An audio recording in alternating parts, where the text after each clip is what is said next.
are you, Budapest? Jó napot, kedves konzervatív barátaim.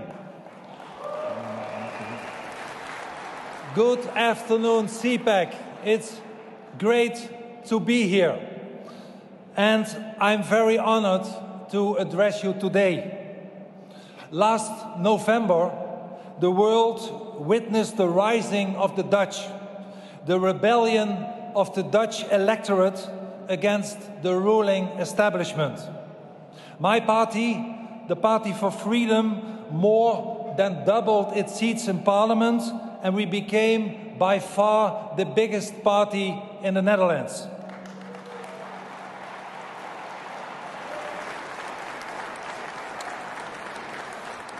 And today we are negotiating forming a new government.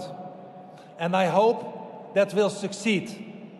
So please allow me to say some words to the Dutch press, because they are very nervous today.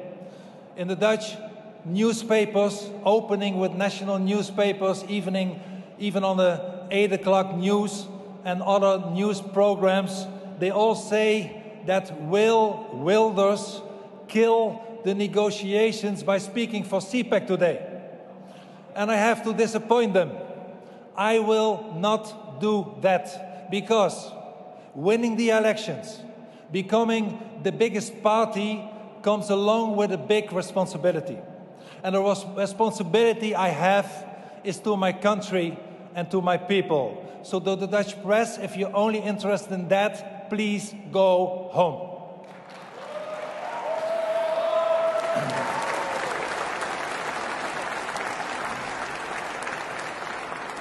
My friends, a lot of people ask me, how did we do that? Win the elections in Holland? And I'm here to tell you. But let me first emphasize that we are standing on the shoulders of giants. Not just Dutch giants. Heroes as Pim Fortuyn or Theo van Gogh, both murdered in my country as martyrs of freedom. But also some of our and your heroes, such as the great Ronald Reagan, who in 1974, exactly 50 years ago, gave the inaugural speech at the first ever CPAC meeting. And much has changed in the last 50 years. Much has changed for the better, such as the liberation of Eastern Europe. But much, unfortunately, has also changed for the worse. New and serious threats have emerged. And that is why CPAC is still necessary. Indeed, it is more needed than ever. Winston Churchill, another giant of the West, once said, and I quote, "Courage is the greatest virtue because it guarantees all the rest," end of quote. And Churchill was right. Courage leads to bravery, and bravery is the prerequisite for victory. And that, my friends, is exactly why I have come to Budapest. To encourage you, to call you to bravery, to support you in your way and your route to victory. And I am extremely happy by doing so in Hungary, the country of my beloved wife Christina, and the country of my dear friend Viktor Orbán, who I just met.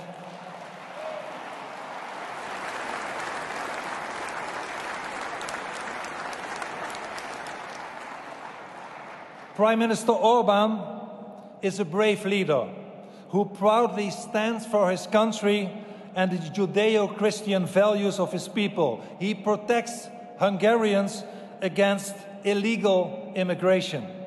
And I wish more European leaders would follow his immigration policy today. And that's really necessary, because I believe there are two great existential threats that we are facing today. One is internal and one is external. First, there is wokeism, cultural relativism, the predominant idea in most of the academia and media that there are no objective truths, no loyalty, no freedom, no nation, no family. Everything to them is subjective. Everything is relative. Everything is interchangeable and without value. And that is the message of the leftish elites. They, the left, have sold so many countries out when they were in charge. They have eliminated their national sovereignty. They sometimes even wrecked its economy. They abolished its national currency. They destroyed its farmers. They ruined its middle class. They perverted the education of children. And last but not least, they have opened our borders for mass immigration and immigrants from an entirely different cultural background. And that brings me to the external threat, which is demographic. The writing is on the wall. The population of Africa is bound to quadruple its present 1.4 billion to almost 5 billion by the end of the century. And 1/3 of them wants to move abroad and come to Europe. And in the past 50 years, governments have inundated us with mass immigration. Often not real refugees, but unskilled illegal immigrants and fortune seekers. Today, many of them are young, single men, not only from Africa, but also from Asia. And these immigrants do not benefit our societies. They cost us money and are an enormous strain on Europe's welfare system. Europe, indeed, today is facing an enormous immigration and asylum crisis, because despite the massive cost, mass immigration was never discouraged. On the contrary, mass immigration was encouraged, seen as an enrichment by cultural relativists. Look around you. But luckily, not in Budapest, but look around you in the most of Europe. There are neighborhoods that have almost become no-go zones. Territories where our women and daughters are no longer safe, and our Judeo-Christian values have totally disappeared. Look around you, and you can see people waving the flags of Hamas and Islamic Jihad and shouting anti-Semitic messages in many European capitals after the massacre of innocent Israeli civilians on October 7 last year. And it's no surprise. The Arab Center of Research and Policy Studies shows that 67% of the Arab world consider this barbaric massacre legitimate. My friend, 2024 does not only mark the 50th anniversary of the first CPAC conference, but also the 20th year that I lost my personal freedom. 20 years ago, in 2004, I had to flee my home because Islamic fanatics put me on their death list. For 2 decades now, my wife and I have been living in army barracks, in prison cells, in government safe houses, under 24/7 police protection, only in order to stay alive. Why? The reason is that I dare to criticize Islam. Mullahs and imams have put many fatwas on my head to kill me. But we never give in to totalitarianism. We never give in to violence. We never give in to death threats. Our freedom of speech is sacred, and we never ever compromise with the truth. Never.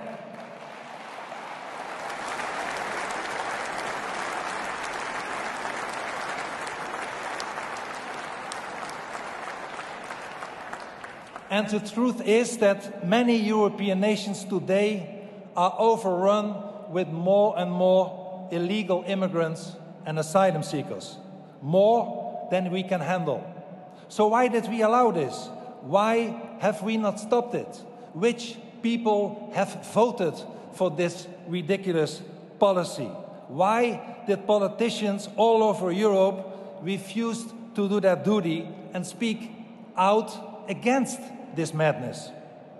My friends, in the 1955 inaugural issue of National Review, Bill Buckley famously wrote, and I quote, "A conservative is someone who stands throughout history yelling, 'Stop!'" And here, my friends, we get to the heart of the matter, the explanation of the great electoral success of the Party for Freedom in the Netherlands. Unlike other parties in the Netherlands, we had the courage to stand throughout history and yell, "Stop!" We dare to yell, "Stop!" We have always said the truth, never stayed silent. We have stood by our people, and we always will. We have never abandoned our beliefs, and we never will.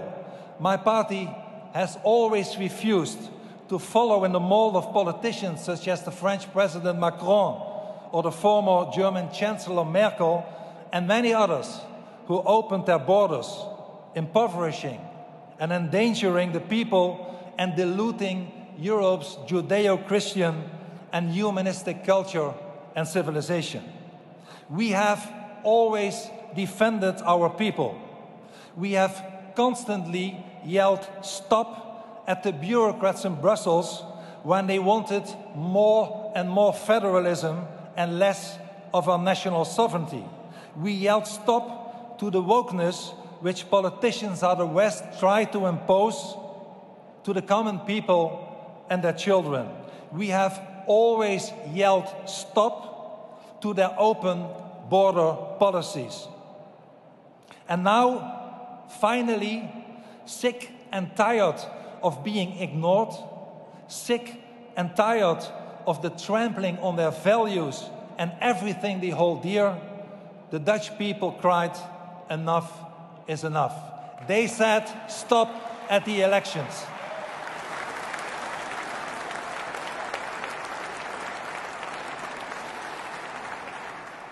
They said stop, and they flocked to us.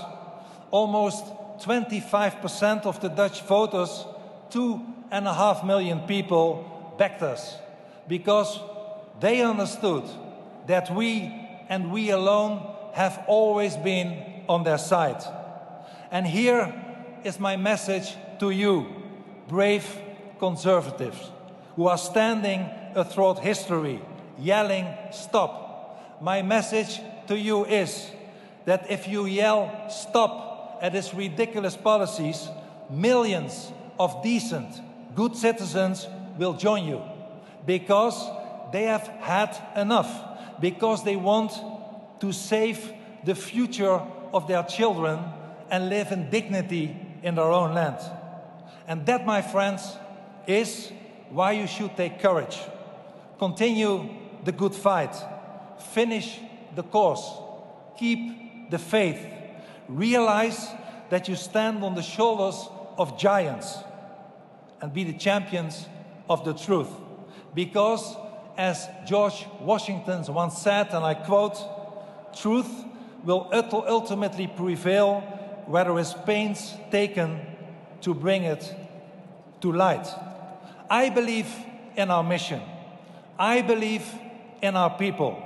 I believe in you.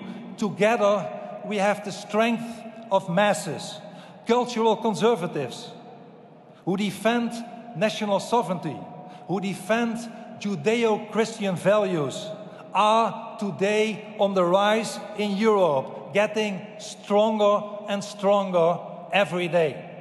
And we will continue to force to stop illegal immigration.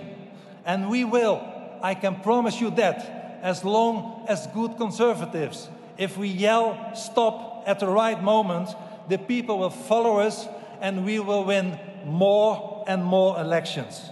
Good luck to you and thank you for inviting me. Thank you.